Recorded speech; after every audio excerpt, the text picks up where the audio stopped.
I'm Armadillo Clutch, and tonight I've got a special surprise just for you. You see, I'm looking for the elusive Divine Knockout player. It's an action brawler game. It's kind of like a blend between Smash Brothers and SMITE, if you can believe it. See, this makes perfect sense because it's made by hi-rez, who made the previously mentioned extremely successful MOBA SMITE. Despite launching only months ago, it seems that all talk of the game has essentially dried up. The player count has plummeted, views on Twitch and YouTube have plummeted. I mean, this is all despite the developers adding multiple new characters and maps in just a couple of months. I'm gonna take you on an adventure to find out what exactly happened and why everybody stopped playing this game. Make sure you watch the whole episode for a chance to catch a sneak peek at my brand new rap video. My main hoe is an armadillo.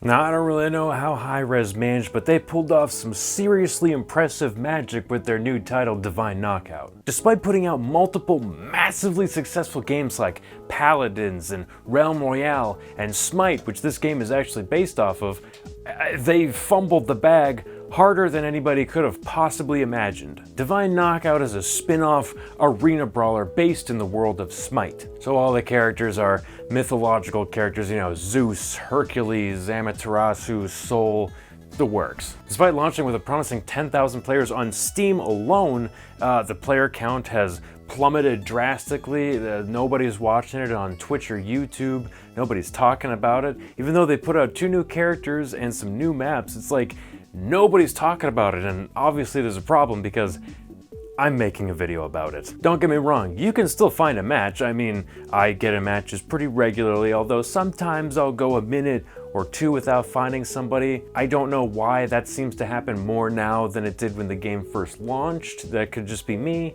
I don't know, but it seems like it's gotten worse. The game does have crossplay, so that certainly helps things out a lot, but make no mistake, this game is going down hard and fast, like me on your mom. I don't know if the advertising budget simply wasn't there for this game or something, but I never even heard about it until somebody in my Discord brought it up. And considering the success of their previous games, I have to wonder, why aren't they advertising this more? Why am I not seeing more about this game? I generally enjoyed the game when it first came out, but over time, it has gotten less and less fun as more and more people come to understand the meta of the game, which is to use like the same 3 or 4 characters every single match, vote for the same maps every time, and use the same moves every time, in the same order.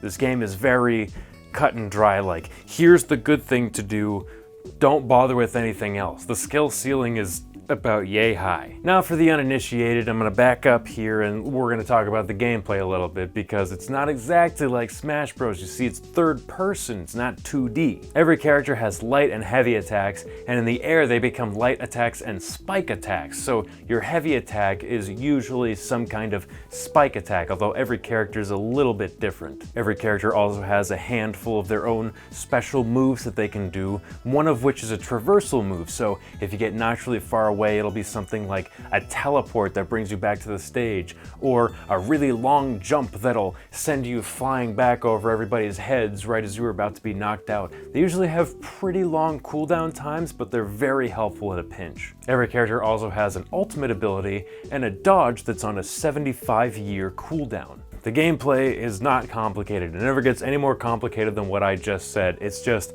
smack people until you knock them out and maybe stand on an objective. Maybe. Oh, and I forgot to mention one tiny little thing. You see this cartoony arena brawler that looks like it was made for babies to play on their mom's iPad? Yeah, it's not free. It's not free. Not free to play. It's had free to keep weeks and weekends on certain platforms. I think it's on PS Plus. It either was or is on PS Plus right now. I'm not sure. Now, for those of us that got it on the free to keep times, we got 3 characters. And so what I thought was happening was I thought the game was free to play. And that week, those 3 characters would be free, and the next week one of them would rotate out and another one would rotate in, or something like that, like a free to play game, much like many of hi-rez's other games that have been pretty dang successful. But no, when it's not on one of those free to keep or free to play weekends, you've got to pay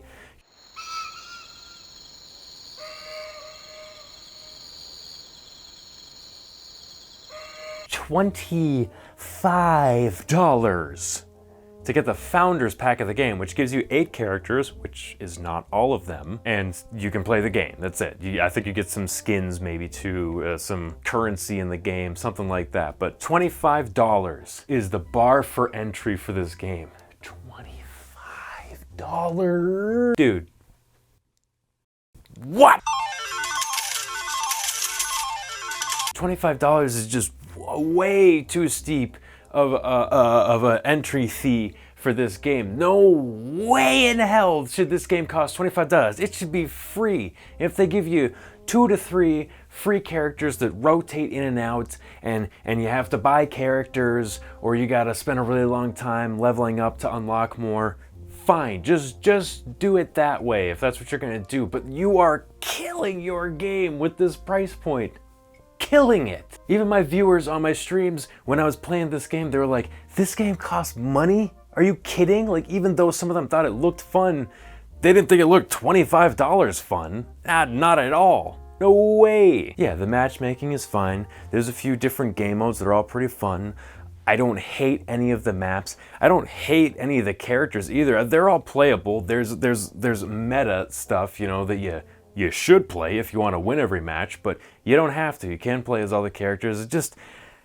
It's not worth $25. I'm sorry. The skill ceiling for this game is pretty low compared to a lot of the games that I've talked about on the channel, particularly ones that are actually competitive like this one. There's not a lot to learn. There's not a lot to master with this, at least not that I feel like. I don't feel like I've really had to change my tactics much once I realized, you know, which characters were just better than other ones. I just pick those, I use the same moves every time. Most of the time I win, sometimes I don't, but it's getting boring. It's getting old. I don't want to bother anymore. I think I've put in between like 25 and 30 hours for this game, and that's more than I put in for most games that I cover on here. I don't usually play them that much, but I really enjoyed my time with this. In the beginning, I was gonna write a longer script for this video, but honestly, the more I thought about it, the more it's so simple and obvious what the downsides and the problems are. This is like a little game for babies. It should be as accessible as possible. It could run on a potato. I mean, it's super kid-friendly and everything. Just make the game free. That's your problem right there. That's the big problem. More people would play if you just let them have it. They also need to balance the characters so that more than 3 or 4 of them are actually viable at high level play, but you know, one thing at a time. Let's actually get people in the door here. Let's get some people playing this game. That's really it. That $25 is a mountain in the way of the front door to this game. They just gotta get rid of it, and I really think people will come to this game. Maybe get like a couple big Smash guys to stream it or something. You know, this game's pretty fun. Get a little boost in players, and oh, and by the way, it's free now. Here's your 3 free characters.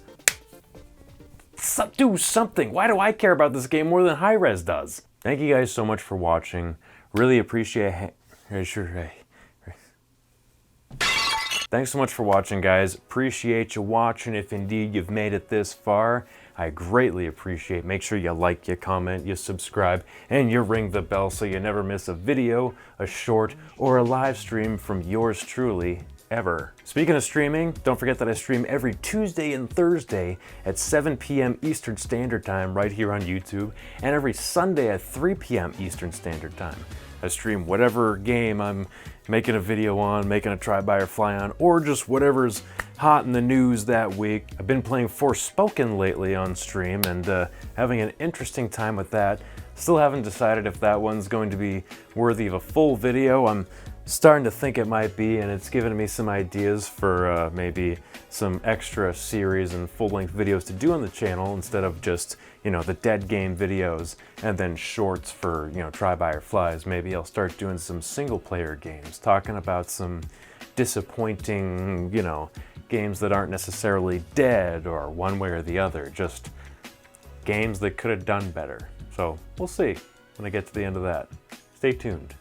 And make sure you stay tuned for the next video where I crawl around on the floor and I scream and nobody can hear me. See ya.